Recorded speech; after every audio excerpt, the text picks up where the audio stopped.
Hi, my name's Michelle McCormick and I'm the playwright of On the Road to Win Friends and Influence People. I first wanted to be a playwright. I was actually in my late 20s. I used to write a lot when I was younger, but more stories, and I once tried a novel, which didn't go very well. And I chose playwriting as an elective at uni just to give it a go, and I found out that I actually really enjoyed it and was pretty good at it too. So my first play that I wrote for that course ended up winning a national award. So from there, it just kind of snowballed. I learned to write plays. Well, I learned the basics at university in the course.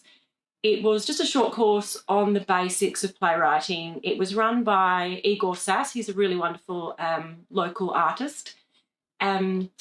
He taught us everything he knew about the basics of playwriting, but I think really I learnt from being involved in the theatre my whole life. When you're surrounded by theatre and growing up reading plays, I think those of us who have had that kind of upbringing, we have a lot of skills that we don't even realise we have. So I was just lucky enough to have the opportunity with Igor to sort of explore those skills and bring them to life.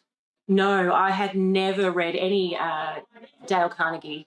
I had not read On the Road, but I definitely heard of the title, as I think most people had, but I had absolutely no idea what it was about.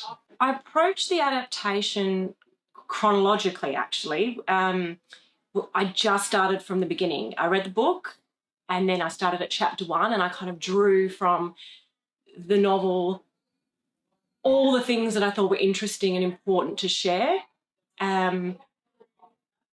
Taking those parts, I then had to figure out which bits to turn into dialogue and which bits just to focus on the theme and create a whole new scene about that sort of theme or main idea. Once I'd done a couple of chapters, I'd then take it to Greg, who's the artistic director at Midnight, and we'd get together and we'd discuss the things that we enjoyed, the things that needed work, the things we didn't like. We have a very similar, well, from the beginning, we had a very similar vision of what we wanted this play to be, which was really good. From there, I sort of continued through the chapters to the end. Then it became having to create these characters that you can follow through the story, as the book sort of introduces a character for a story and then you don't see them again. But when you're watching a play, you kind of want to follow a character's journey and learn to sort of fall in love with them. So once we had these characters in place, we did a table reading with some actors. It's really good to get that feedback by people who aren't involved in the process, because it actually becomes your baby and it's really hard to see the things that aren't working. Then through the rehearsal process, Greg made some changes and we discussed some changes that needed happening.